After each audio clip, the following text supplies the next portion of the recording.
Assalamualaikum warahmatullahi wabarakatuh. Alhamdulillahirabbil alamin, wassalatu wassalamu ala asyrafil anbiya'i wal mursalin wa ala alihi wa sahbihi ajmain. Amma ba'du.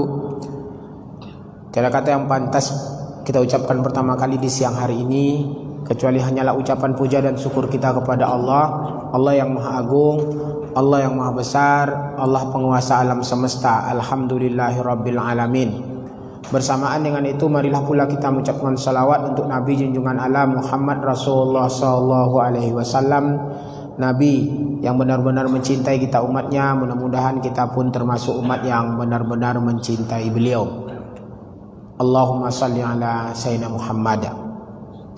Bapak dan Ibu jamaah salat zuhur yang berbahagia, pada kultum ini saya ingin menyampaikan tentang orang-orang yang berbohong dalam agama.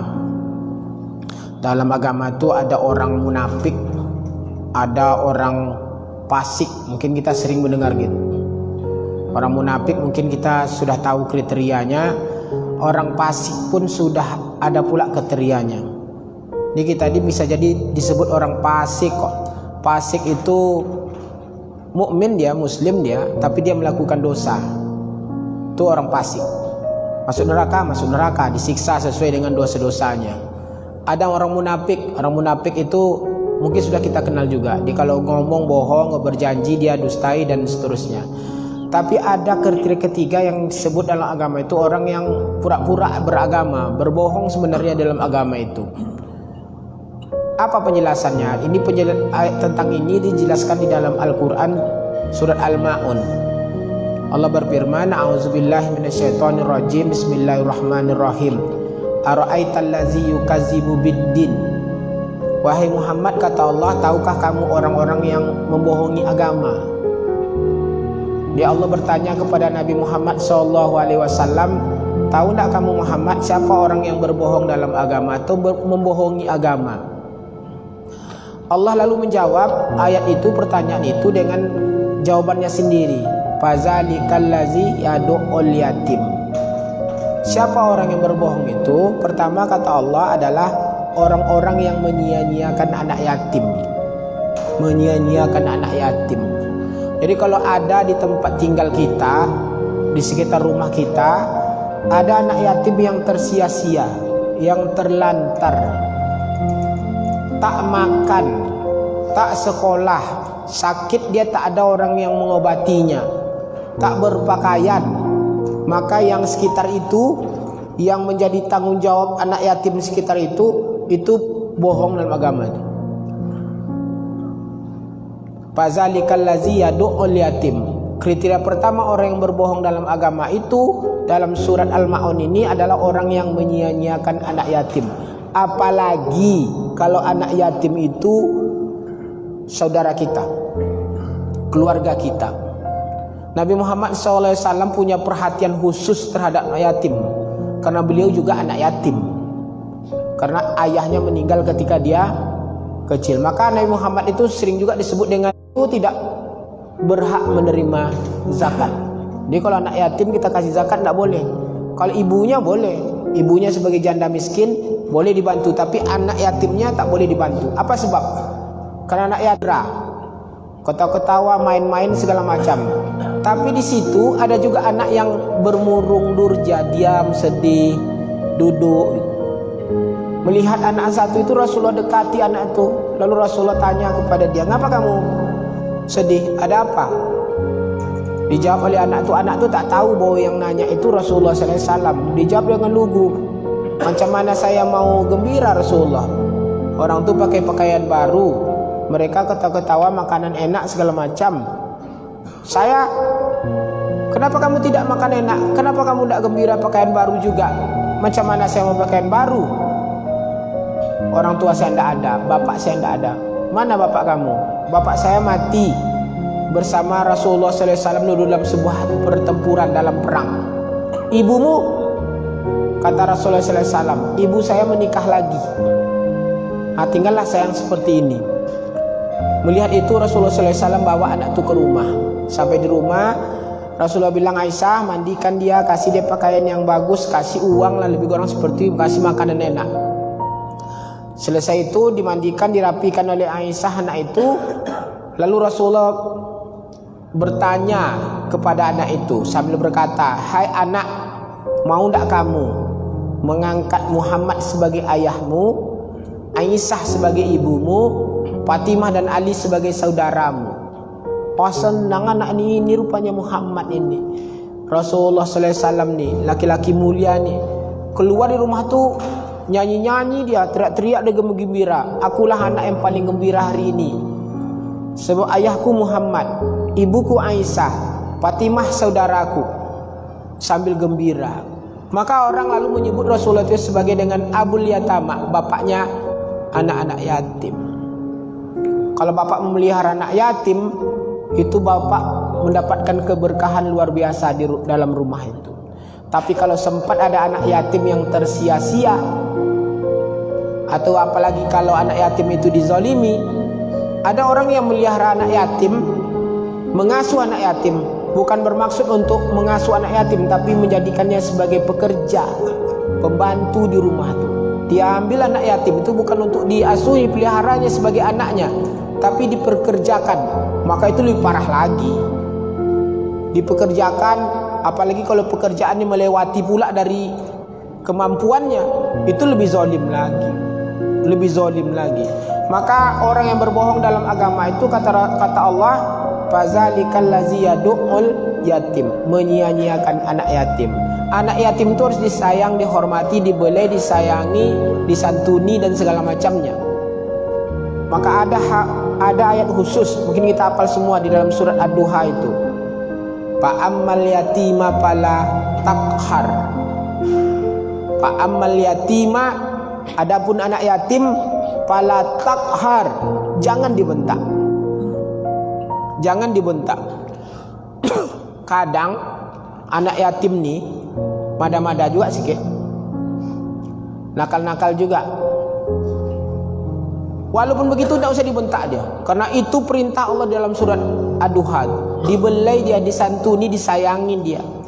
Dia begini bapak dan ibu, mereka tuh kadang-kadang ngambil perhatian kita karena tak ada ayahnya.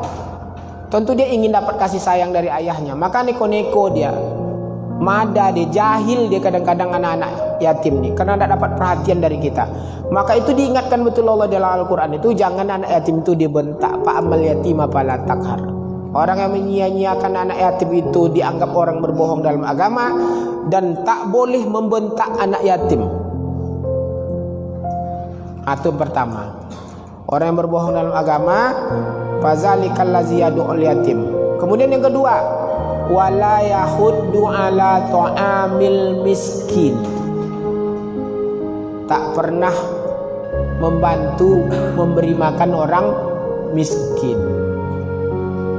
Pernah memberi makan orang miskin? Pernah Pak? Alhamdulillah. Kalau tak pernah, ingat, orang tak pernah memberi makan orang miskin itu kategori orang berbohong dalam agama. Ditengok-tengok di kiri kanan rumah kita tuh, kalau ada orang miskin rasanya nyewa rumah, dia kerjanya susah, bapak datangi rumah, pak jenguk rumah, tanya, dia makan, ada yang dimasak dalam rumah. Kalau segan nanya ke ibu dan bapak, tanya ke anaknya, kamu udah makan tadi pagi? Belum kan? Kenapa belum makan? Tidak ada ini masak. Ibu nak masak. Kalau udah tahu seperti itu bapak-bapak, pergilah ke kedai, belilah beras 5 kilo, beli minyak goreng, telur. Paling kalau beras 5 kilo 75.000, beli telur berapa biji. Kalau masih ada duit lagi, sarden segala macam, paling-paling modal 150.000, 200.000, angkat itu beras dengan apa tuh, angkat sendiri, antarkan ke rumah orang tuh. Bapak lebih hebat dari Umar bin Khattab, insya Allah. Umar bin Khattab itu terpuji sebagai pimpinan khalifah yang punya perhatian, tapi dia masih angkat itu dari Baitul Mal, karena Umar tak punya harta. Diangkat dari Baitul Mal, dia antar tuh gandum itu, dia pikul sendiri sebagai khalifah. Bapak sekarang, bapak orang kaya, punya uang, orang istimewa, orang terhormat di tempat tinggal itu, bapak bawa beras itu, bapak bawa itu telur itu, bapak bawa minyak goreng itu, angkat sendiri, antar ke rumah orang yang mungkin tak ada yang bisa dimakannya. Wah, luar biasa, best, bapak pasti terbaik. Orang itu sayang dengan bapak nanti. Kalau ada di sekitar rumah bapak itu agak 2 orang 3 orang yang susah, yang kemungkinan tak ada untuk makannya, bapak rutinkanlah sekali sebulan belikan beras 5 kilo, ya 150 ribu lah, 200 ribu lah, antarkan sekali sebulan. Itu orang yang akan betul-betul sayang ke bapak nanti. Sakit bapak, dia doakannya. Mungkin dia tak berani datang menjenguk bapak karena bapak orang kaya, takut ke rumah, masuk ke rumah bapak, dia takut. Rumah bapak pagarnya tinggi, apalagi kalau pakai penjaga anjing, atau itu lebih takut lagi dia. Tapi kalau bapak bantu dari rumah, dia dapat informasi bapak sakit, dia tulus akan berdoa kepada Allah, ya Allah bapak tuh sakit, sembuhkan ya Allah gitu. Betul-betul didoakannya bapak. Apa sebab? Takut dia nanti bapak meninggal. Kalau meninggal bapak tidak ada lagi orang ngantar ke rumahnya nih bantuan. Itu didoakan betul-betul tuh, serius dia mendoakan bapak. Betul-betul berdoa dia. Dan biasanya doa orang-orang lemah ini itu mustajabah. Satu kali Musa alaihissalam bertanya kepada Allah, ya Allah, di mana aku mencarimu? Saya ingin menemuimu Allah, tapi di mana saya cari kamu? Dalam hadis qudsi disebut begitu. Apa kata Allah dalam hadis qudsi itu? Carilah aku di kalangan mustad'afin. Mustad'afin itu kalau bahasa keren kita, bahasa sekarang itu orang yang termarginalkan, orang-orang yang lemah, orang-orang yang miskin, orang-orang yang terzolimi. Aku ada di situ, kata Allah. Jadi kalau bapak mau cari Allah, cari di hati-hati orang-orang susah nih, orang-orang miskin-miskin nih. Minta doa ke dia, mustajabah. Kalau bapak bantu, bapak bersedekah, minta doa ke dia, tidak usah malu-malu, tidak usah minta malu-malu, minta doakan saya. Tapi doanya ya doa-doa yang jangan terlalu detail-detail betul. Doakan saya ya, untung saya dapat 1 juta hari ini, tidak bisa doa segitu. Minta doanya, ya Allah doakan saya nih, bantu nih beras makan nih, doakan saya sehat, panjang umur, terbuka rezeki saya, udah selesai. Insya Allah doa orang-orang seperti itu doa yang mustajabah. Bapak dan ibu yang saya hormati, itu 2 kriterianya. Besok kita sambung. Demikian, terima kasih. Assalamualaikum warahmatullahi wabarakatuh.